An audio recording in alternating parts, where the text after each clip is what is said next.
No, I think she picked it up. Big one.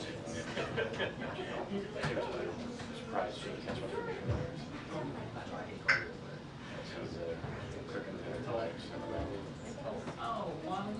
Yeah, she's one to be like, I'm fine. I think you said that because she's down for another week. I can't remember. Yeah.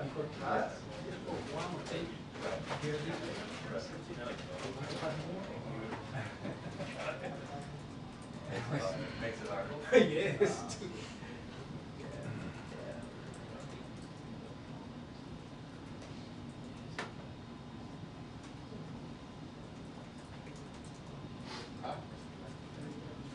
Yeah.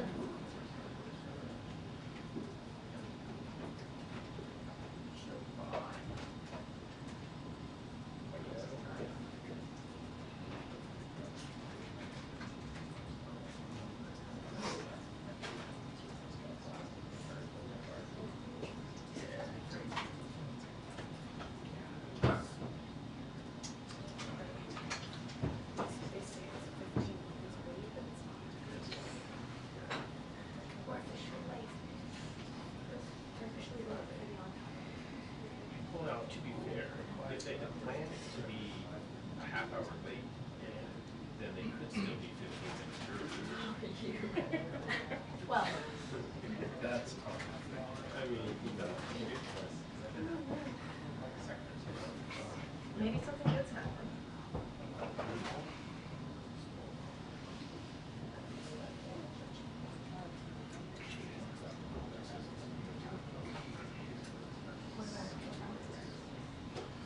do you realize? I think he's never been higher president. This would be a good day for it. You know who I Me? You're like, wait a minute, what's this? You should, someday in the future, like in 25 years, you can read my memo after I hopefully suggested. Over and over again.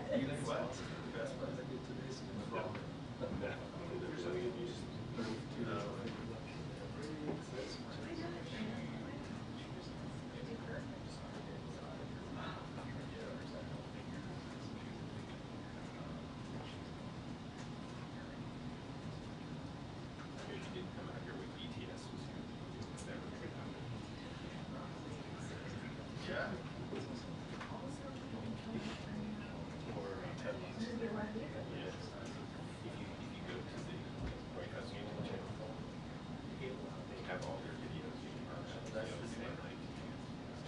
My ASC's down turn. I was getting Oh, all of you guys? Like, and then BTS one comes out with like 10 million.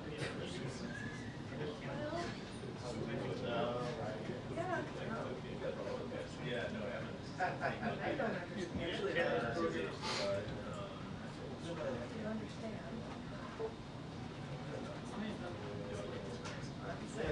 Yeah.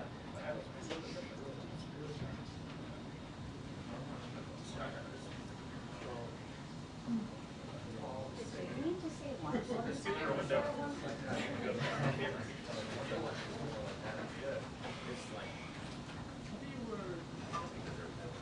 What?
Well, I'm just happy because you're all get together.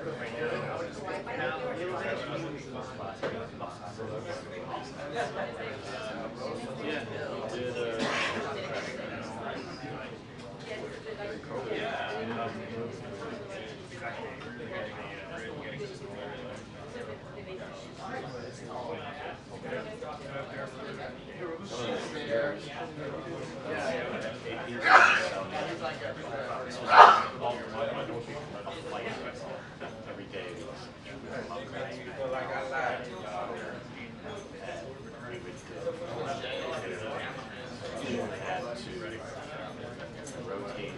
I feel like I lied to y'all.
I missed it.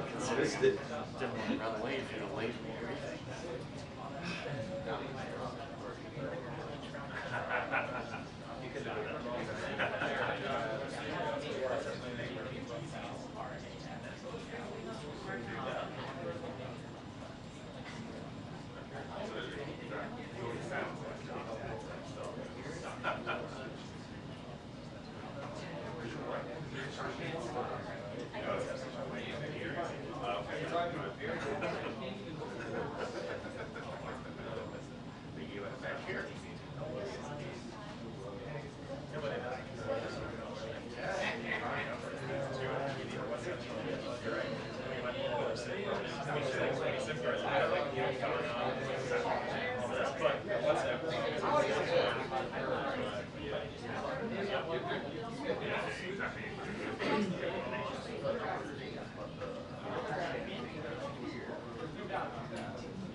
And so where do you, where are you learning?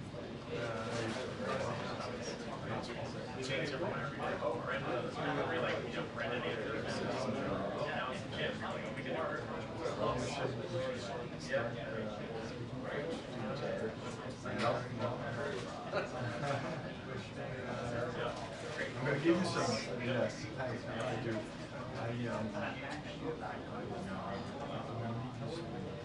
Some more months. Yeah, please do.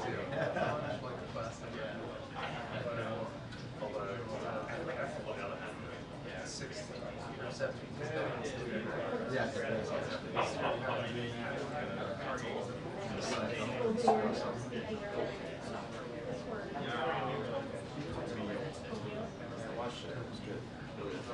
The guy that they saw. But I didn't know to pronounce it. And it's been bothering me all day. Yeah, I did. But I didn't know if it was French initially. Or then it's like, what was it? Turbot, like winter? No, actually, well, it could be, no. I know it's against a lot. Turbio is, no, it's you can have this in water just, but yes, I was like, exactly. It's called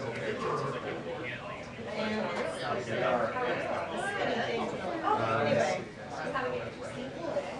Yeah. The 100,000 I come up with. I don't have a ridiculous dollars. Oh, man. I'm cool. Anyway. Oh, there's Carolina.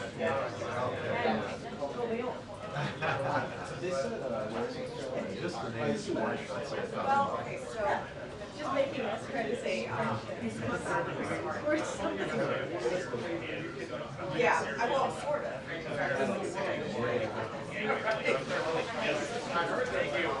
you. Good.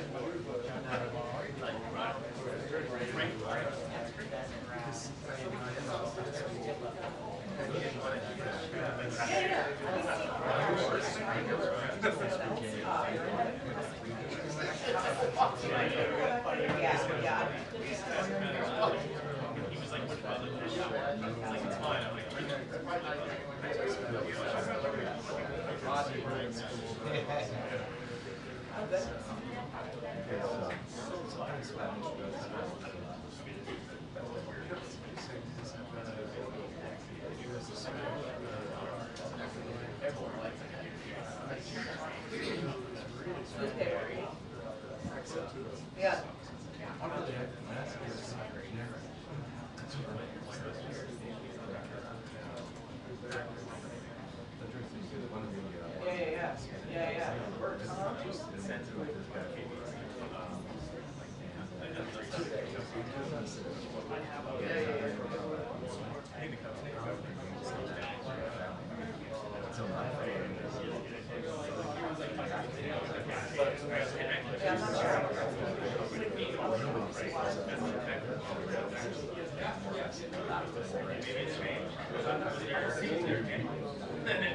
I'm fine with Latin, but not home.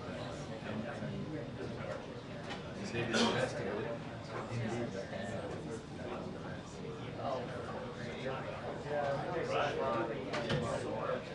That's, yeah.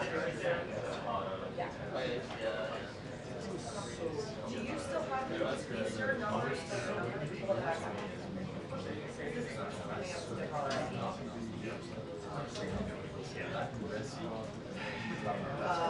I'm okay, yeah, sounds good. I can't be on the phone right now, so but just text it to me, okay? That's good. Bye. Joey? Yeah. It sounds like.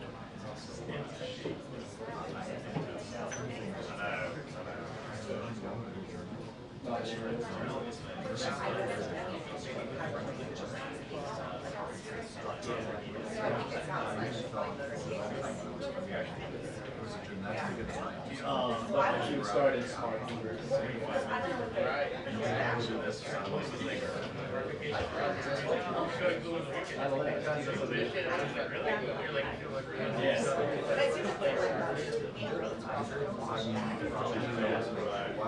Well,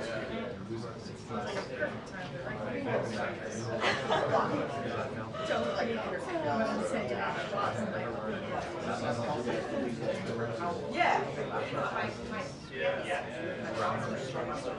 So I didn't know that. Yeah, all my cousins are. Yeah, it sounds like no one was like really more our knowledge. And like, it's got down by the river. It is also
Very long.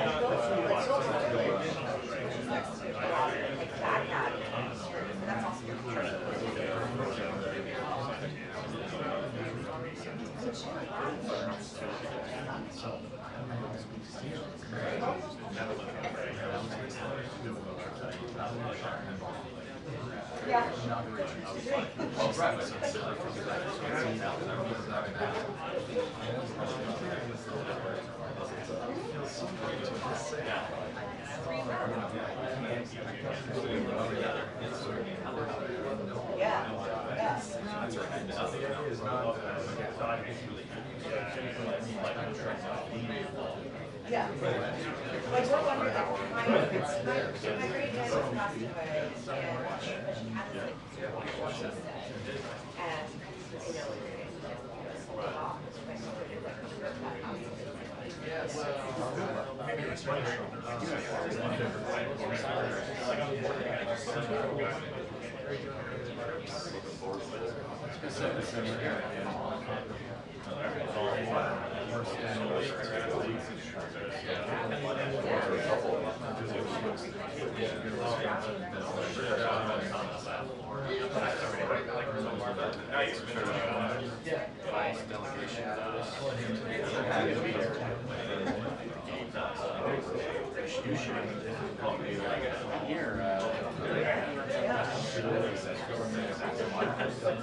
Why would I be with all my gear?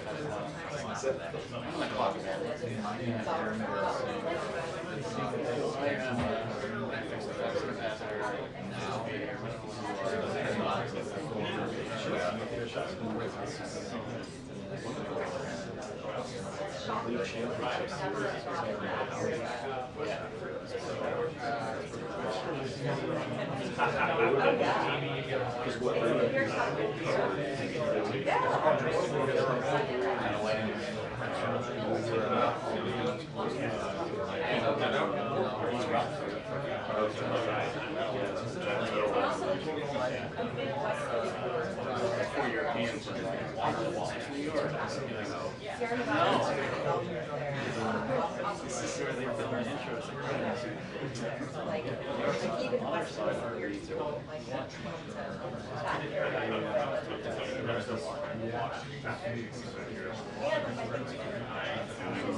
Oh, yeah, that's not funny.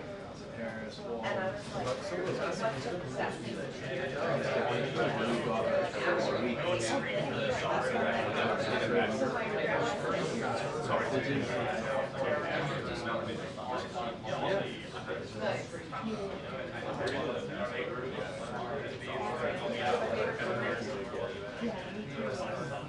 Yeah, like a lot of the smaller, like local ones, right? like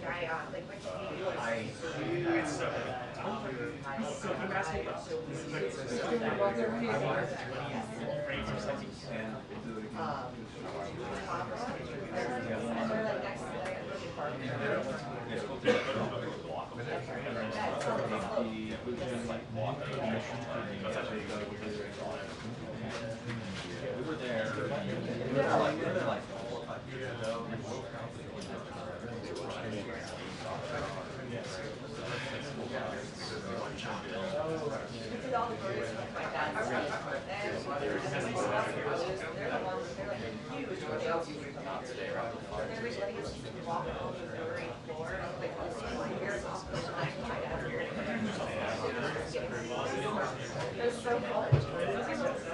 My dad is like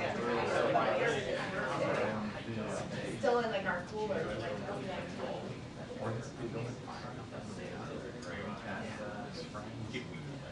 Yeah, and they have a like just yeah. It's worse. Probably worse. I would agree with that earlier. Okay, coming out shortly. Yeah. It was always like, it's going to be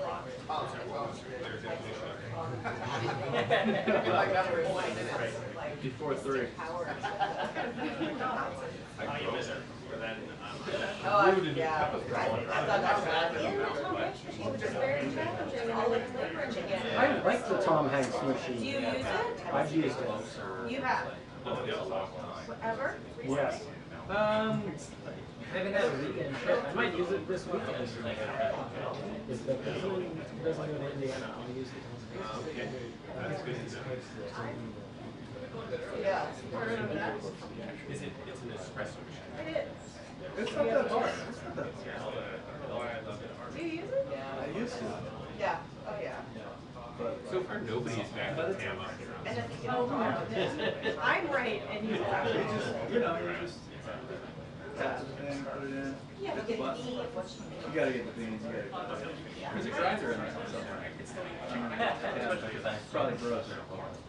Something I think the real problem, I think the real problem is that we don't have to say. You what? No, I think it's not to say. Yeah. And so like, you gotta clean that at like a bathroom sink Right. or a drinking fountain. Yeah. Nobody wants to do that. You have to love it. You really have to. How are you? I agree. To go through all of that. One of our IT guys has a espresso thermos that does it all in the thermos. Oh, I've seen. Whoa. It's pretty wild. My daughter has become a barista for the last few months. Is that right? She's learning a lot about That's cool. all different things. Where is she? Where is she a barista? Yeah. It's a little cafe that opened in our building. It's called Bread Meat. Right Oh, awesome. They have a couple locations in DC and Virginia. And she's learning about coffee. She's learning about all of it. Does she find the picture out of It's amazing. She gets so busy. Yeah, I mean, Tips. when you just made yourself. I tip. Sometimes I'm like, why? But that's where she's Yeah, they had a whole show on tips. What's that? I think that was about 17 to 50 an now hour. we are. But Wow. so with that, how much? 17.50 an hour. Which I guess is like the DC minimum wage. Yeah. And then she, then she was, every 2 weeks she's coming in. And she was only working like 25 hours a week.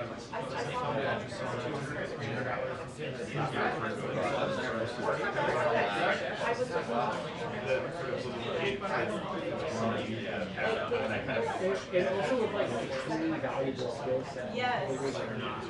Oh, I mean, if you later in life can make a little swirl on a cold. Yeah, she can do that. Like a little meat. Yeah. That's like a party. Speaking of which, is she a master at butchering people's names on her? And Writing would the you like to names? come Yeah, here and that's show us next how to level. use Yeah, it? that you gotta do that. I cannot wait until you get that. Yeah, no, I'm gonna get out of here. I remember her doing that. Just take your time. Yeah. She's graduated college last year. She's applying to the master's program. So she's in her hiatus here. But having a really good time. So I'll have like That's great.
Are you done? I'm done, yes, I've heard enough. wow.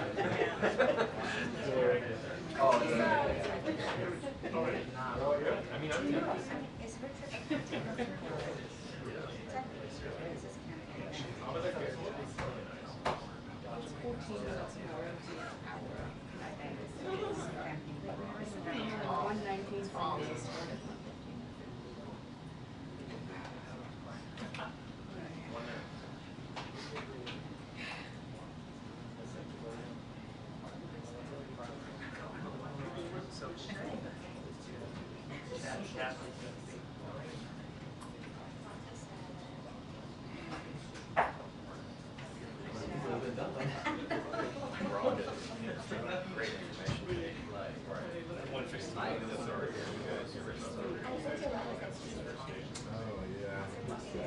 he seems like a really nice guy.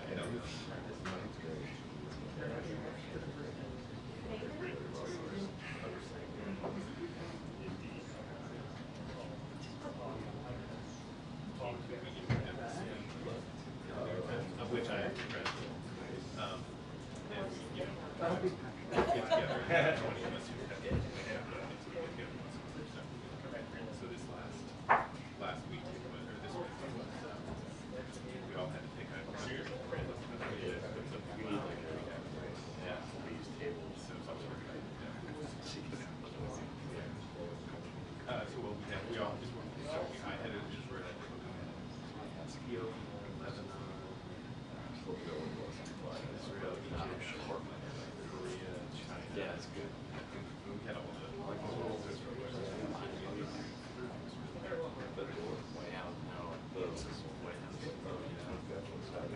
I think he came for that. I think he officially started. It's a little drawer, right? I made hummus, which is two different kinds of hummus, and then some pita chips with sumac. Oh, yum. And it was open. You should have made a little Israeli salad. I could have. We had this Essingen, which is like a rice and a chicken and walnut dish.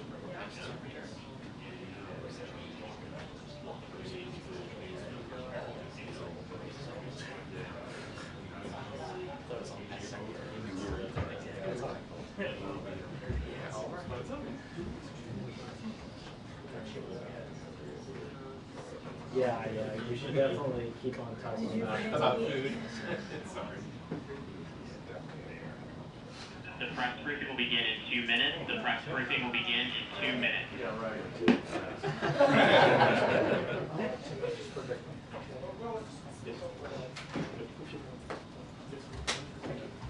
Thank you. Did you get good time off? Okay, last time. No, I can move it. Yeah, I decided that you come back. You must have fun. Exactly. Can't you see him trying to hold it?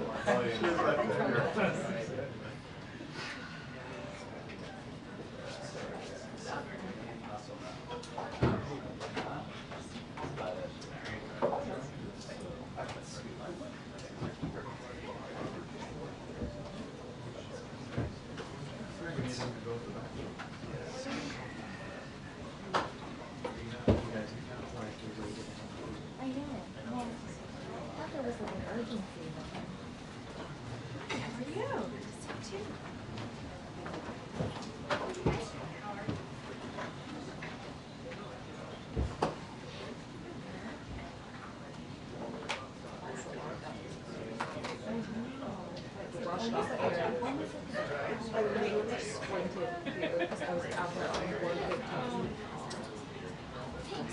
I actually,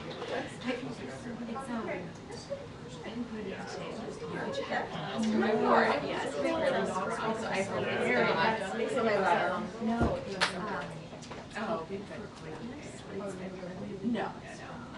very not today. I wore this, like, I wore those to a meeting.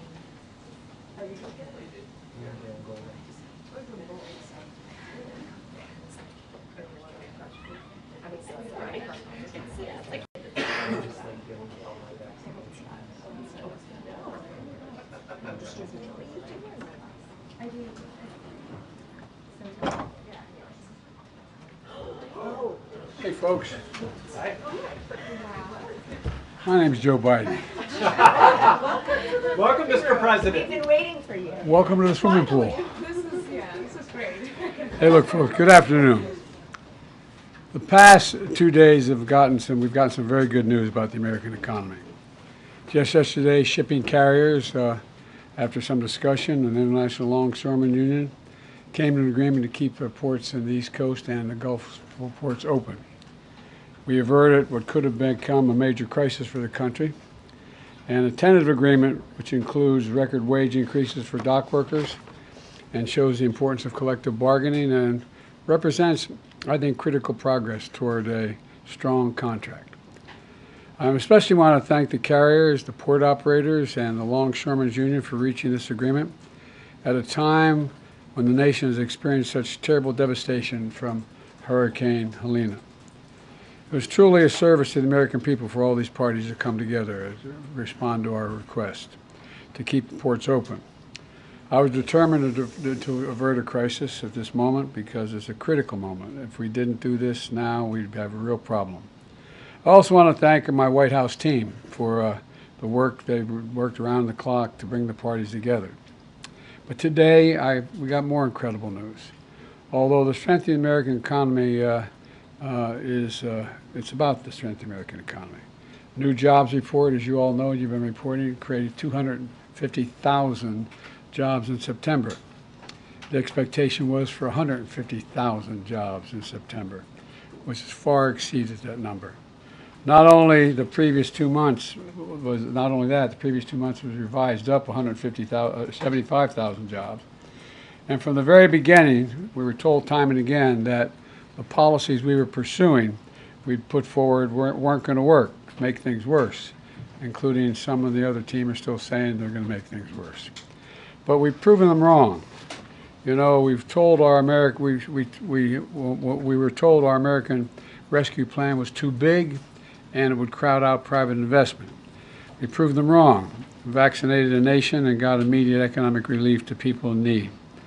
When I came to office determined to end trickle-down economics and grow the economy from the middle out and the bottom up, I know you're tired of hearing me say that over and over again, but that was the policy, that it remains the policy. Because when you do that, everyone does well. When the middle class grows, the nation's stronger. And the nation's stronger when there's a strong union movement as well. We were told it wouldn't work, but I was also determined to do what was ignored for much too long. Presidents have been authorized since the 30s to be able to spend the money given by Congress to spend the money on hiring American workers and using American product where they were available. And that's what we did. We were told that was going to be a big problem. But all the money I was authorized to spend by the Congress has gone to hiring American workers and using American products. We were told it wasn't going to be. We were told that was going to be a big problem, but it's working. We're also told that our historic laws to invest in America and all Americans would crowd out private sector investment. Well, that was proven wrong too. We've attracted nearly $1 trillion since we've come to office in private sector investment from domestic and foreign companies investing in America, and not this stuff of shipping jobs overseas for cheaper labor and bringing back a product to America. We're building it here and sending it overseas. And look at the results. Across the board, unemployment is down to 4.1%. And every month, in fact, that Vice President Harris and I have been in office, we've created jobs every single month. The nation has now created 16 million jobs since I've come to office, more jobs created in a single presidential term than any time in American history. Our GDP shows our economy grew at 10% under my administration. Unemployment reached the lowest level in 50 years. We're also told inflation couldn't come down without massive job losses or sending the economy into economic recession. Once again, outside experts were wrong. Inflation has come down. Wages have gone up faster than prices. Interest rates are down. Record 19 million new business applications have been filed for. The stock market continues to reach new heights. We've got more work to do, though. Keep getting prices down, like more affordable housing, extending what I've done for seniors and lowering prescription drug costs by letting Medicare negotiate the prices, make sure that's available to everyone. And by the way, what we've done so far, just when we brought down the prices for seniors under Medicare, it saved the taxpayers billions of dollars. Billions of dollars. Saved the taxpayers billions of dollars. That's important to note, because they don't have to pay the exorbitant and irrational prices that these companies are charging. The simple fact is we've gone from economy in crisis to literally having the strongest economy in the world. And but we've got more work to do. We've got more work to do to deal with the things I've just mentioned, and we're going to have to deal with unforeseen cost of what this hurricane is going to cost. It's going to cost a lot of money. And I'm going to probably have to ask the Congress before we leave for more money to deal with some of those problems. But that remains to be seen. I'll take a few questions before I turn it over to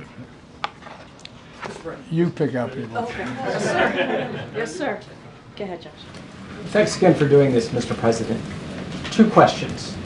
The first, Florida Senator Marco Rubio described today's jobs report as having fake numbers. What do you make of that, and how worried are you that many Americans are hearing that the jobs numbers aren't real? Look, I'm going to be very careful here. If you notice, anything the MAGA Republicans don't like, they call fake. Anything. The job numbers are what the job numbers are. They're real. They're sincere. They're what we are. And by the way, just look at how the EU talks about us, how they like to have an economy like ours. Just talk about the rest of the world looks at us and what we're doing. So well, I don't want to get going. And then secondly, could you clarify some of your comments yesterday with regard to strikes on Iranian oil facilities? What did you mean by them, given some of the reactions we're seeing in the market? Well, look, the Israelis have not concluded what they're going to do in terms of a strike. That's under discussion. I think there are, if I were in their shoes, I'd be thinking about other alternatives than striking oil fields. Thank you, Karine. Thank you so much, Mr. President, for being here.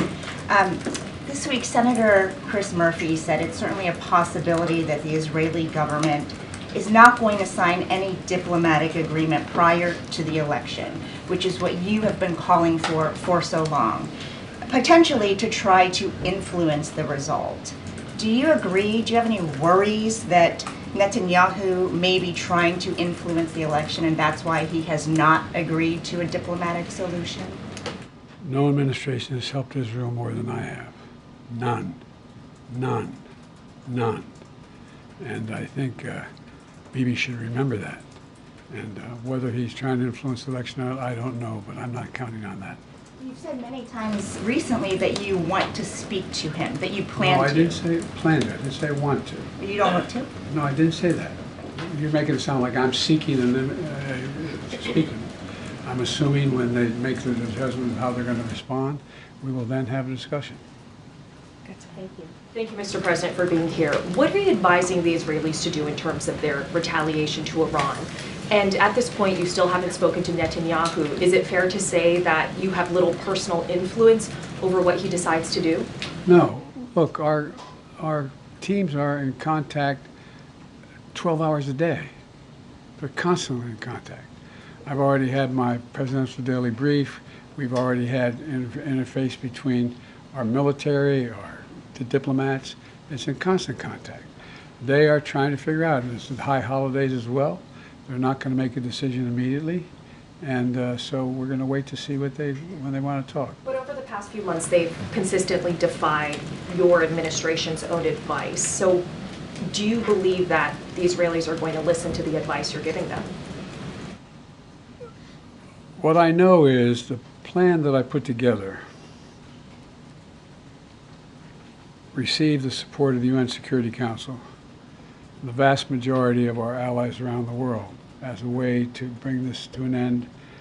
Look, the Israelis have every right to respond to the vicious attacks on them, not just from the Iranians, but from everyone from Hezbollah to Houthis to anyway. And but the fact is that they have to be very much more careful about dealing with civilian casualties. So how should they respond? You expressed concerns about attacks on Iranian oil facilities. How should they respond? That's between me and them. All right, we got to move on. Go ahead, Tam. The election is a month away. One, I'd like to know how you're feeling about how this election is going. And then also, do you have confidence that it will be a free and fair election and that it will be peaceful? Two separate questions. Very much. I'm confident it'll be free and fair. I don't know whether it'll be peaceful. The things that Trump has said and the things that he said last time out when he didn't like the outcome of the election were very dangerous. If you notice, I noticed that the vice presidential Republican candidate did not say he'd accept the outcome of the election. They haven't even accepted the outcome of the last election. So I'm concerned about what they're going to do. Are you making any preparations, getting security briefings related to domestic security? I always get those briefings. All right, we gotta move on. Go ahead, Keila, and then we have to do a couple more. Hi, Mr. President. When are you considering imposing sanctions on Iran, and would you include oil in those sanctions? That's under consideration right now, the whole thing. I'm not going to discuss that out loud. And just on your comments yesterday on the port strike, you said, by the grace of God, it's going to hold. Is there any reason you think that this Well, there's more to temporary do. suspension? A month from now, there's more to do in terms of everything from the whole notion of mechanization of the ports and the like. There's more to resolve. Go ahead, Daniel. Thanks, Karine. Thank you, Mr. President. Last night you said that there's still a lot to do to avoid an all-out war in the Middle East. I mean, firstly, aren't we pretty close to that definition already? And secondly, what can you really do to stop that happening? There's a lot we are doing. The main thing we can do is try to rally the rest of the world and our allies into participating like the French are in Lebanon and other places to tamp this down. And but when you have proxies as irrational as Hezbollah and the Houthis, and it's a hard thing to determine. Go to Lucy. I gotta go, Keith. I know. He's telling me I gotta go. I said I'd take a couple questions. All right, you're the last. I think she's increasing her credibility with it. You have to take some more. Toulouse, you're going to be the last one. Thank you, Mr. President. Thank you for spending some time here with us. There have obviously been a number of crises that the country has been facing over the past several days with the hurricane, with the port strike, with the situation in the Middle East. Can you talk about how your vice president, who is running for the presidency, has worked on these crises and what role she has played over the past several days? Well, I'm in constant contact with her. She's aware we're singing from the same song sheet. She helped pass all the laws that are being employed now. She was a major player in everything we've done, including passage of legislation which we were told we could never pass. And so she's been, and her staff is interlocked with mine in terms of all the things we're doing. Mr. President, did you ever think about this? Totally up to you, sir. All right, go ahead. Nandita, sir, no, sir. I didn't call on you, sir. I didn't call on you. Nandita, Thank you. Go, Nandita. Mr. President. Pope Francis calling for a day of prayer and fasting. Prayer and fasting this Monday, October 7th. Your reaction, sir? I will prayer and fast. Okay, that's acceptable to you in terms of Israel's response. How long are you okay with Israel bombing Lebanon? What is acceptable to you? All right, guys, that's it. Thank you, everybody. Thank you, Mr. President. Thank you, sir. Thank you, sir. Ukraine, have you made a decision on long-range weapons? Do you want to reconsider dropping out of the race? I'm back in. What made you want to come here today, Mr. President? All right, everybody. Thank you, Mr. President. Thank you. Stand back. Thank you. Karine, can we do that again? Yeah. No. You heard I was already told that. So that's why we were late. I mean, are we always on time? I could call myself out for that. All right, everybody. Thank you so much. Thank you, Mr. President. Okay, so this week the United States has faced a number of competing challenges, from tensions in the Middle East to a port strike that threatened our nation's supply chains to a historic hurricane that washed away entire communities. Moments like these underscore the importance of American leadership and resolve, and they show what is possible when we come together. Under the leadership of President Biden and Vice President Harris, we were able to successfully protect our allies, ensure the viability of critical supplies, stand up for good-paying union jobs, and get resources to people impacted by the storm in North Carolina and beyond. In the Middle East, the president showed that our ironclad support for Israelis' security is not just a talking point, it saves lives. Prior to Iran's attack on Israel, the president convened his national security team in the Situation Room to monitor developments in real time, ensure we were prepared to assist in Israelis' defense and protect U.S. personnel in the region. Under the President's leadership, the United States successfully defended Israel from Iran's missiles, standing shoulder to shoulder with the people of Israel. On the home front, the President and his team brought union workers, ocean carriers, and port operators to the table to resolve a strike that threatened U.S. supply chains and the economic progress this President has made to lower prices for the American people. And in the southeast United States, the administration pre-positioned 15,000 federal personnel along with critical resources like food, water, and fuel to ensure that communities in the path of Hurricane Helene were prepared ahead of the storm. Now we are getting more resources into the hardest hit communities every day, and we have provided over $45 million directly to individuals and families to help them recover. And a wide range of bipartisan officials, including the governors of every affected state, are working together with us and have praised the federal response. These responses underscore why leadership matters. The President's leadership in this moment helps to save lives, protect critical alliances, and ensure that our economy remains strong. But more importantly, it proves that nothing is beyond America's capacity when we do it together. And really quickly, because I know you all asked for this, this is the week ahead. Next week, the President will travel to Milwaukee, Wisconsin to discuss his administration's work to replace lead pipes in the state and across the country through the bipartisan infrastructure law.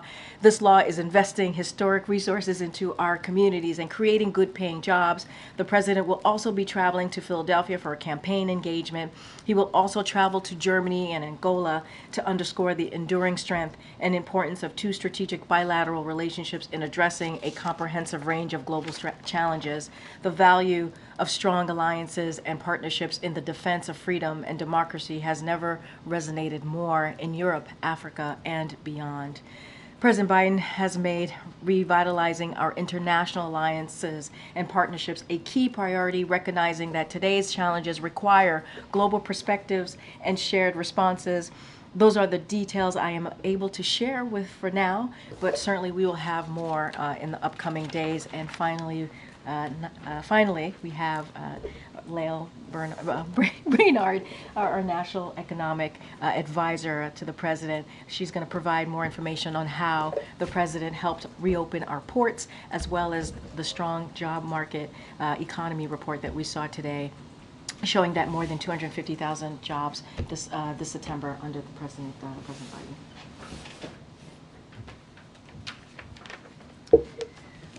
Well, thanks, Karine, and it's good to see everybody today. It is a good day for American workers and families. We saw more than 250,000 new jobs created in the month of September.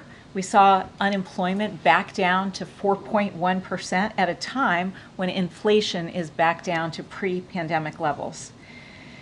The East Coast and Gulf ports are opening back up, and dock workers are getting back to work on the basis of a strong tentative agreement on wages and a contract extension between the International Longshoremen's Association and the United States Maritime Alliance.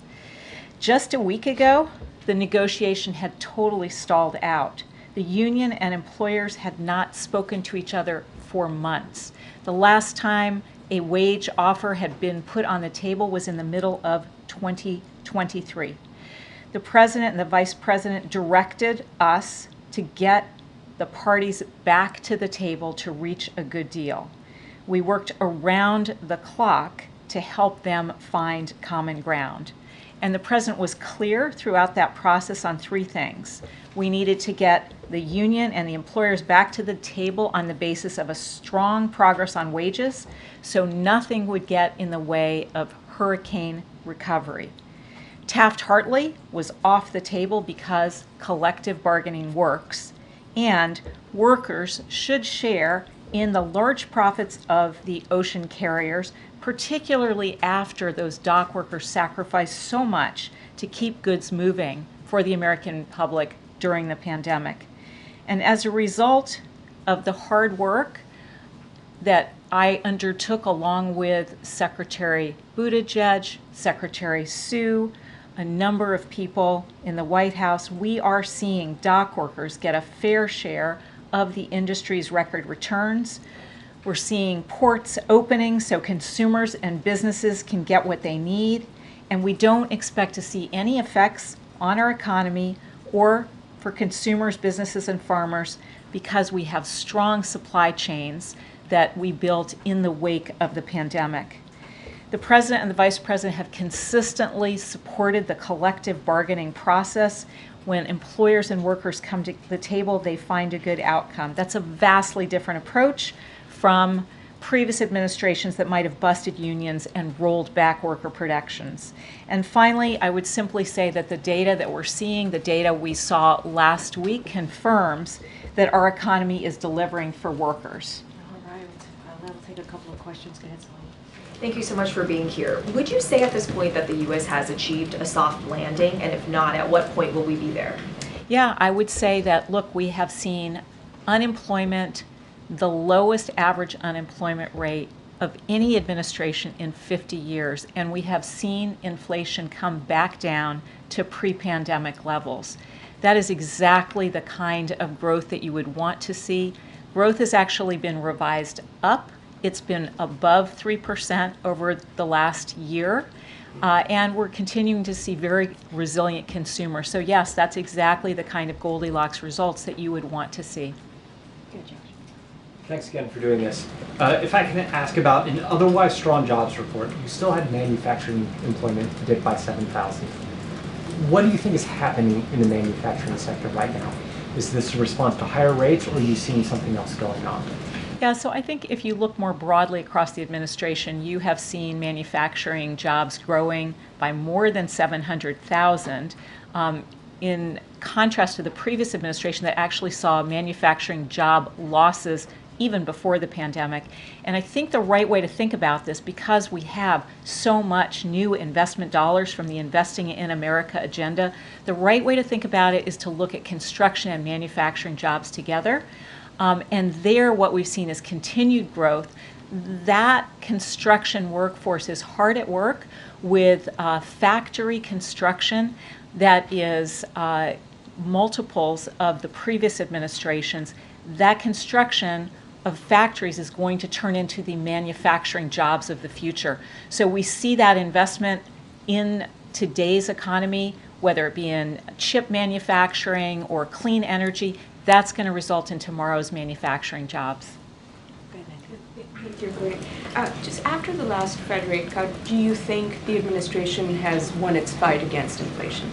So I would say if you look at the data on inflation, it is now back down to pre-pandemic levels.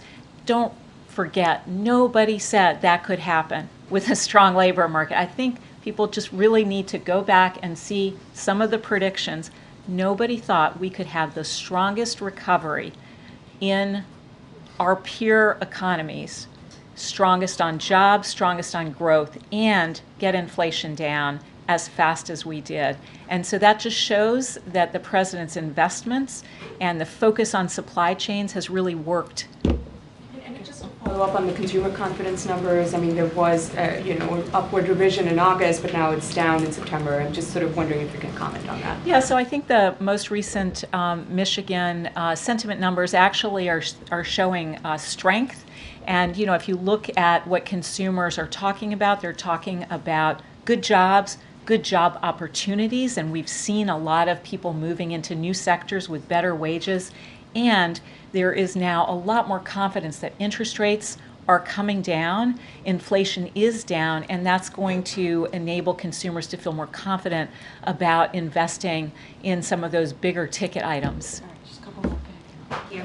On the jobs report, the data also showed that the employment picture in July and August was also brighter than previously thought. For Americans who are concerned about the rate that they may pay on their mortgage or their car that they might buy, what do you see that doing to the path of interest rates going forward? You know, I think that we are now in a part of the recovery where inflation is back down, and that's really what is going to determine whether interest rates continue to fall. And market interest rates have remained low.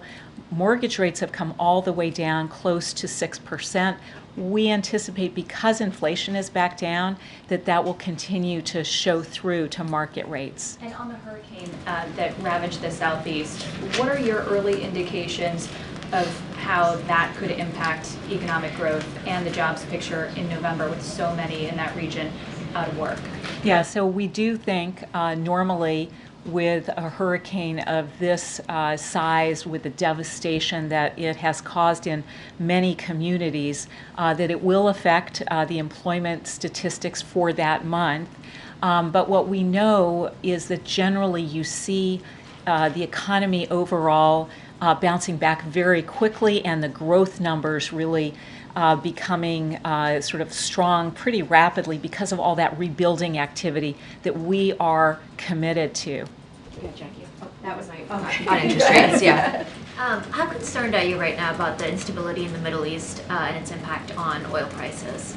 Yeah, so it is something that we track very closely. Obviously, prices at the pump right now, $3.18 on average. Not that I track it closely, but that is today's number, and below $3 in many states. We believe that global markets are well supplied, and continue to expect that in the U.S. we'll continue to see those low gas prices. And of course, we have really effective ways of addressing some of those geostrategic volatility. We've used it in the past. We have the capacity to use it again. So right now, markets are very well supplied, and we anticipate them to remain so. All right, last question. Nope, Jared? Okay. No, I can go to Garen, too. A federal judge in Missouri issued an injunction blocking the president's student loan program hours after a judge in Georgia allowed it to advance. What is the White House's message to this dizzying legal battle, and that was lifted up as an economic policy, particularly closing the racial wealth gap? And what is your message to Black and Brown Americans who are really relying on this relief? Yeah, so student loan debt relief is so important for so many young people who are trying to build wealth, particularly for people who are first generation, to be able to invest in small businesses, to invest in starting a family, to invest in a house for the first time. So we are going to continue to work to deliver that debt relief to so many students who deserve it. I do want to say that we have 5 million Americans who have already received debt relief, and you can go on TikTok and other social media platforms and see their testimonials, what a difference it makes in their lives. And that is why the President, Vice President, going to continue working so hard to deliver. Awesome. Thank you so Thank much, you. Leo. Thank you. Thank you so much. Can you address food insecurity? The numbers are rising according to the USDA. Food insecurity numbers? Maybe Karine, if you could address No, not right now. food insecurity. I'm not talking to you, sir. Okay. I'm just not. It'd be nice if you would be less disrespectful in the room. I'm just asking questions. Inappropriately. Okay, go ahead, Josh. I don't know if maybe you guys are done with me. Maybe I can walk out. You guys got all the best. You guys got all the best. Go ahead, Josh. So we were to zoom out. Yeah. President Biden came in here today. Yeah. He's going to be with Pennsylvania Senator Bob Casey this week. Then he goes to Germany and Angola. He said he's singing from the same song sheet as Vice President Kamala Harris on the campaign. How does he see his public role in the next few weeks as we get closer to the election? What's he trying to achieve, and how's he thinking about it? I think he's doing his job as president, right? I think that's the most important thing. I mean, I started off at the top, at least at this part of the program, where I said that we've had 3 major events happen this week. And what did the president do? What did the vice president do? They worked shoulder and shoulder to deal with these major events. Now we see a deal with the port, a negotiated deal with the ports. Obviously, that collective bargaining is extended until January 15th, which is incredibly important. especially in the midst of a hurricane that we saw, this historic hurricane that we just saw, Hurricane Helene. We see what's happening in the Middle East. The president and the vice president continue to have diplomatic conversations, if you will, to de-escalate, to deal with what we're seeing in the region, and the hurricane. You saw the vice president in Georgia, the president in North Carolina, South Carolina, Georgia himself, and also in Florida, pardon me. And so I think what you're going to see is him continuing to do his job, working closely with the vice president. Look, before Hurricane Helene, President Biden was planning to campaign this week. And you heard me say he's going to go to Pennsylvania. He's going to go to Wisconsin next week. And so we have, you all have covered how much of a whirlwind week this has been. And so the president is going to be president. He's going to be commander in chief. And obviously he's going to be supporting his vice president. I can't speak specifically about the campaign because of we do respect the Hatch Act here, at least for myself as a federal employee and many of us here. And so, look, he's going to continue to do the work that he's doing. We saw strong jobs numbers. That's one of the reasons he came out. He came out because he wanted to talk about that. He wanted to talk about what we have seen this week. And so look, we're going to continue to doing the work, and I think that's what the American people want to see. Good, Celine. Thanks, Karine. So, former President Donald Trump threatened to revoke the legal status of Haitian migrants. What is the president's reaction to that? This is something that the former president had tried to do during his own administration. Look, here's the fact. The fact is they're here legally, right? That is the fact. TPS, that's what it gives you. And honestly, I wouldn't take legal advice from the former president. I don't know. That's not something I would do. Okay. How concerned is the administration about the economic impact of Hurricane Helene? Look, as you can see, we have been working around the clock. The president directed his team very early on to work around the clock to make sure that the states that were affected, the states that he's visited and the vice president has visited over the past couple of days, got everything that they need. And we did that by pre-positioning some of the personnel, about 1,500 federal personnel, to do that.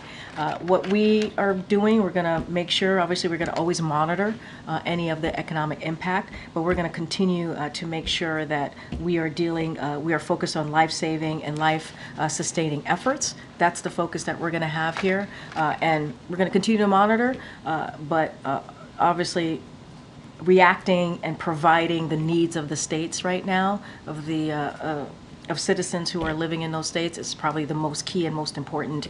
And continue to call on Congress to move forward with additional funding. As you know, in the CR, there was a robust ask for funding, for disaster funding, and that didn't make it in the bipartisan CR. And so we got to get that done, and we're going to continue to have conversations with Congress. I tried asking the Indeed, president. I've called on you like 3 times today. I know some folks in the back are just going to be like, yeah. So. I'm trying to ask the president. Yep, I hear you. I hear you, Kimberly. I hear you. What is acceptable to the U.S. in terms of Israel's response, right? How long is the U.S. comfortable with Israel bombing Lebanon? I know you guys are going to ask this question every which way, and I totally understand that. We are having conversations, discussions. We're in contact with the Israelis on what's next. We have been very clear there will be consequences. You saw the joint statement, the G7. There's going to be consequences. There's going to be sanctions. And I'm not going to preview those sanctions from here. But we have always said Israel has the right to defend itself. And you saw just on Tuesday night, and not just Tuesday night, in April, how much we are prepared to defend and protect Israel, because that is our ironclad commitment. I'm not going to get into diplomatic conversations in the public here. And there was a report that quotes U.S. officials saying the White House wants to take advantage of the massive blow to Hezbollah's leadership and infrastructure to push for a new Lebanese president in the coming days. Can you comment on that? I'm not going to comment on that. I'm not going to comment on sources or reporting out there. That is not something that I'm going to speak to, sourcing that I can't even verify from here. Go ahead. Thank you. On the port strike, reaching a tentative agreement, the White House and several officials were involved in the 90-day extension of those talks. I'm wondering what the significance of that timeline is and whether the election being 5 weeks away played any role in it. Look, this is about the right thing to do for workers. Many of those workers put their lives at risk during the pandemic. We have always said collective bargaining works. We believe it works. And we have seen parties reach a fair agreement when they come to the table and in good faith and do that collective bargaining. This is what's important. It was important to this president to get this done. This is not about an election. This is about what is the right thing to do for the American people. This is the right thing to do for workers, again, who deserve higher wages, who deserve benefits. And so the president is proud to have been able to do that.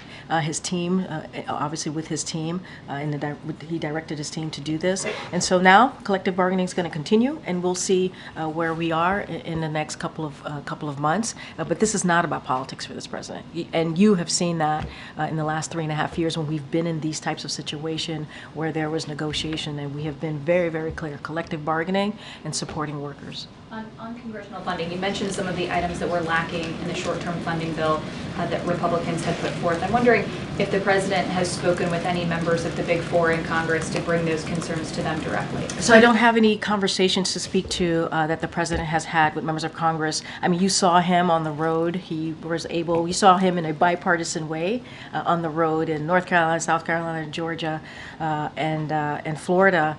And you saw him with Republican congressional members and governors and Republican and Democratic congressional members and also governors, and you saw that bipartisanship. I'm certainly not going to get into any private conversations that they have had, but we will continue to speak to congressional leadership and members about getting that extra funding. It is important. They need to act. They need to act.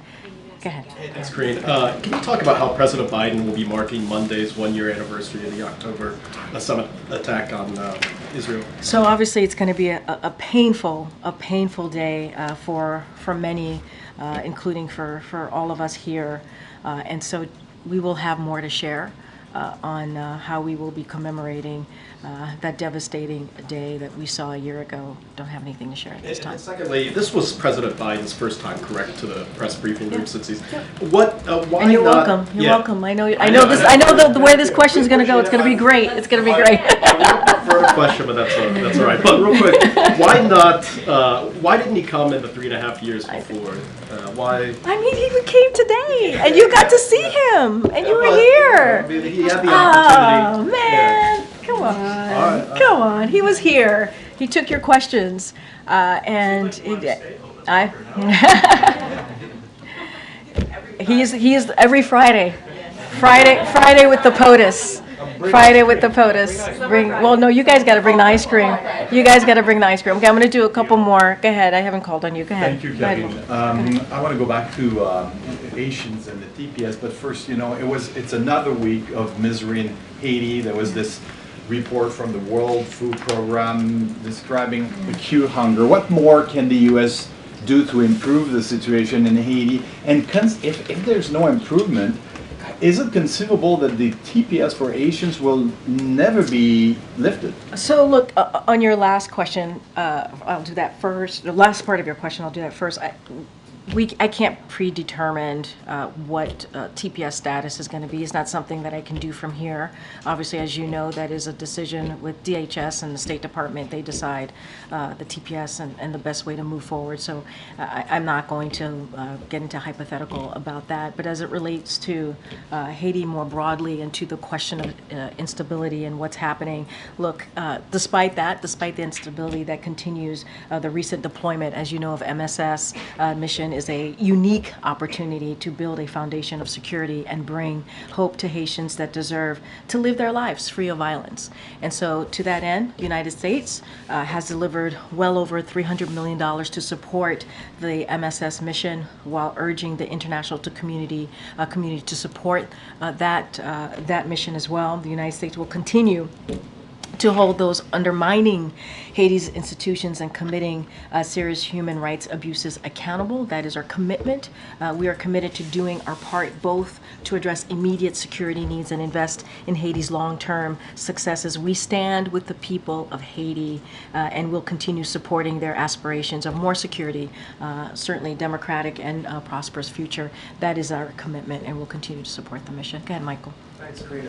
It seems as if the president's spoken with pretty much every governor in the affected... He has, that was affected in the region.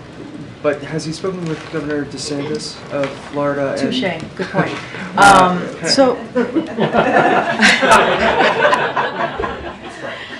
Touche. And I think we read out that he spoke to the governor of Tennessee on our way back from our trip to Florida and Georgia yesterday. I don't have a conversation to read out with the governor of Florida, but what I can say is that we have been in touch. Our team has been in touch with local officials on the ground. We are committed to providing what is needed in the state, obviously to those who were affected in the state, and our commitment is clear. The president has always said it doesn't matter if you're in a red state or a blue state.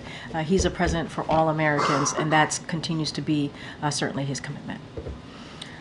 Go ahead. I know I'm getting pulled, but go ahead. Thank you, Karine. The president seemed to suggest that he is asking, or he seems to be suggesting that Israel should consider other alternatives rather than attacking Iranian oil facilities. But should Israel make such an attack, how is the administration preparing for an Iranian retaliation on the Strait of Hormuz that would disrupt oil supply and disrupt oil prices globally? So also, as the president said, we continue to have these discussions. I'm not going to get into hypotheticals. About Israel's response to Tuesday night attacks. What I will say is that we understand that they are still determining what exactly they will do. That is something that we understand.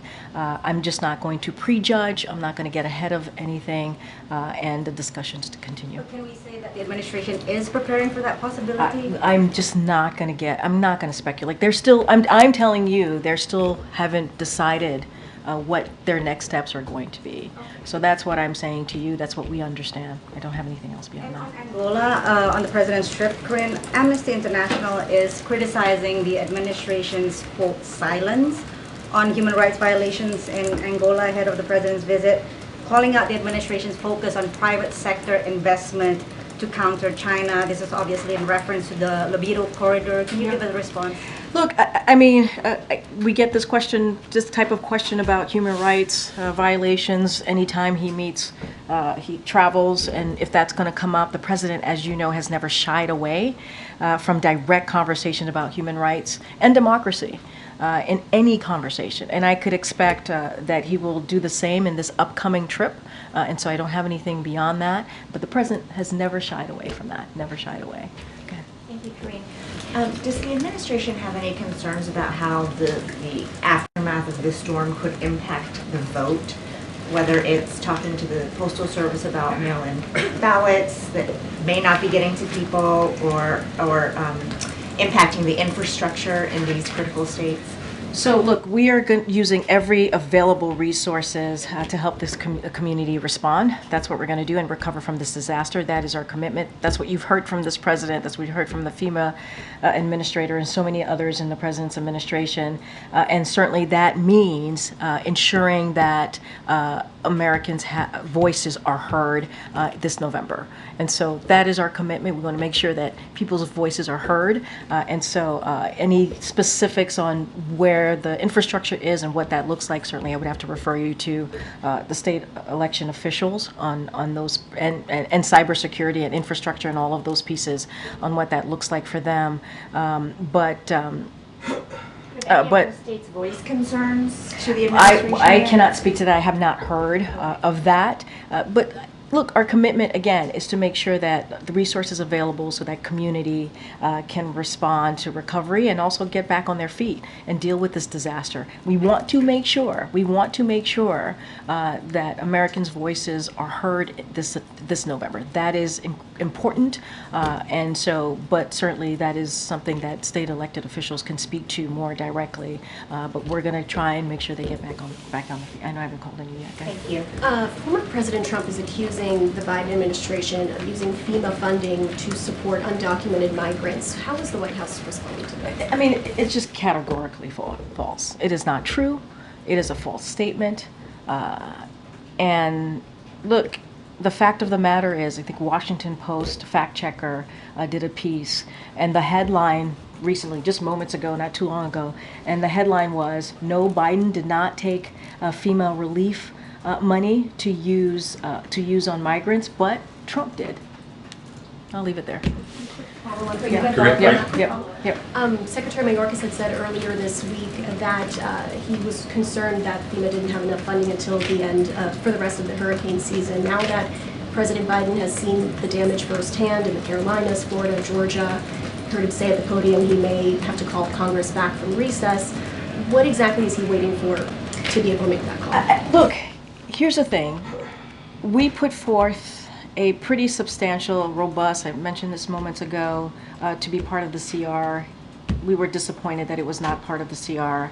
And if congressional Republicans were serious, if they were really truly serious about doing something for the communities that was impacted by Hurricane Helene, they would join us in calling for additional funding. This is what we've been doing. And so if they're serious, they would get to work and get that done, just like with the border. If they were serious about the border, they wouldn't vote against their own bipartisan proposal that they worked with us on. They're against it now. They weren't. They would move it forward. It would actually start fixing the broken system that we're seeing right now. And, you know, they can, if they really want to help us in dealing what we're seeing, whether it's at the border or getting more funding for disaster monies that's going to be needed to get into the communities, they should be serious. Congressional Republicans need to get serious here, and they're just not. Just a quick question on the port strike suspension. Is the White House going to continue to be in touch with ILA and sort of support those negotiations as they continue? I think, look, there's congressional collective bargaining continues. I think that's really important. That's what we're seeing, and that's what we want to continue to see. And so we will be in touch as necessary. But I think what's important is they came up with an agreement. That's because of this president's leadership, and the way to get this done is continuing that collective bargaining, and we believe that certainly works. Thanks, everybody. All right, have a great weekend. Thank you. Okay, once again, bonne chance. Yes.